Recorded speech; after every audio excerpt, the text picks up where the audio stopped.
Hi everybody, welcome to today's video. This is the 11th of April, and my temperature, for those of you who want to know, is still kind of low, 95.3, but it is what it is. I want to start today with a little bit of a story of Remdesivir. This is been approved for compassionate use. Now, what that means is it's not been tried clinically. It's not been really evaluated rigorously. That is how we find out whether something really works. It is an existing drug, and it targets a particular part of a virus's life cycle. I'll get into that in 2 seconds, of the coronavirus life cycle. And it seems to be showing some potential positive results. I hate to give people a lot of hope for these things, because you really do have to check things out very carefully. But I am a little hopeful about this one. It is being used on the very worst of the worst, the people who are going through the cytokine storm we've been talking about, and the people who are having a really tough time with this. The drug actually targets one of the early genes, and that is viruses tend to have early and late genes. And the early genes, when COVID binds to a cell, it gets taken inside, and then it starts expressing off of its RNA. You'll see down at the bottom there's the nucleus, which is really not involved in this whole kind of scenario, but one of the first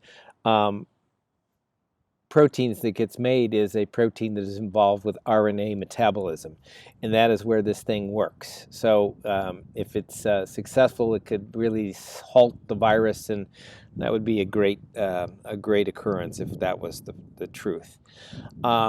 So that's a very hopeful thing. I want to spend a little bit of time, though, today talking about non-science, because there is some crazy stuff going around, and you see it all over the internet, and I just want to address it and go through it. There is a story circulating around England that cell towers are responsible for this virus. I can pretty conclusively tell you that they are not responsible. This is not a 5G phenomenon, and so please stop burning down the cell phone towers. That is not going to help anything. It's just going to make people's stay in place a little bit more miserable without the internet connection. Also, a lot of stuff I've addressed it already about well, why don't we just let this thing go? Why don't we just let the virus go? And I want to tell you about two different strategies. A couple of, about a month or so ago, Boris Johnson from Great Britain said that he was thinking that we should just let this virus go, let it run its course, and then, we'd have about a month and then it would be all gone.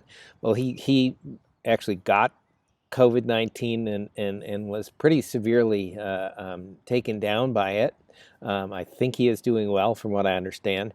But I got to tell you, that was not a very good strategy, because that strategy, if you look at these two countries, I want to compare two countries. One is where they went through a lot of efforts to control spread, and the other one is where they did not. United Kingdom early on decided to let it go a little bit, with very different results. There is slightly fewer cases of coronavirus right now in the United Kingdom, although better testing might reveal more.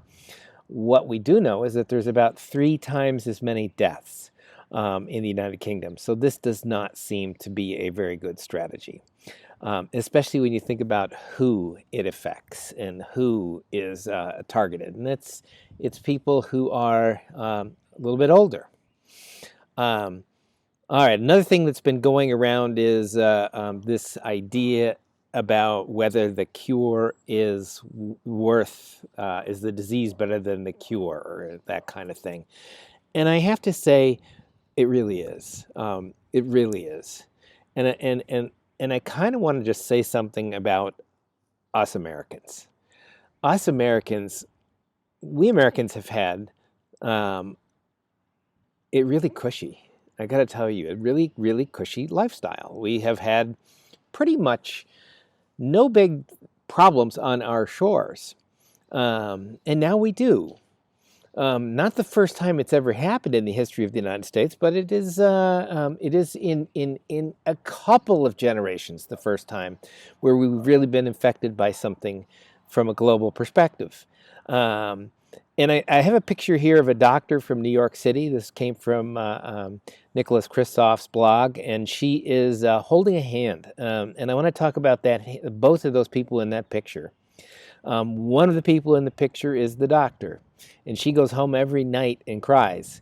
I know that story exists here as well. When this is all over, I'm going to have a few of my students who I've been talking with and communicating with come onto this blog and tell you a little bit about their horror stories, about holding hands with people at their last moments of life, and going and living with that, and knowing that was going on, and worrying with the potential for you not returning home to your family.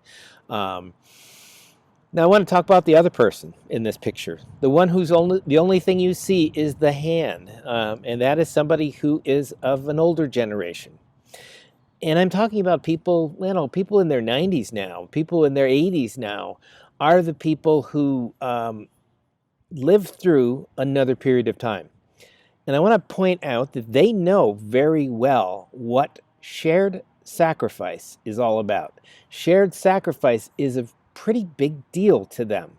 Shared sacrifice is why you and I have such a cushy life. There was another time, about 75 years ago to be precise, there was another global threat to the world. And that global threat was addressed in a shared sacrifice. There was a shared sacrifice between an entire generation of people who didn't question it. They just dug in and did the things that they need to do. We're here there again. We're here at the same point. We have a shared sacrifice, and I know this is scary, and I know people are thinking, well, I want my cushy life back. I've heard people saying that you're not going to take my liberty away from me, and that is about akin to the argument of you're not the boss of me, which I've heard toddlers make that argument. We have a good life in America. We have had a good life for 75 years thanks to the sacrifice of people who went well above the call of duty to make it a better place for us. I think we owe it to them, and they're the ones on the gurney right now. We owe it to them to take care of the world and make the world a better place, and we owe it to the people working in the hospital, both sides of this picture, both the patient and the doctor. We owe it to both of them. So I just want to leave you with that. Happy Easter to everyone all over the world. Remember, be good to each other. Look for the helpers. Be the helper. Staying home is being the helper. And I'll have more to say about helpers in the future. I'm going to feature a lot of helpers in upcoming days. And may you all persist like a lentivirus. Thank you, and God bless.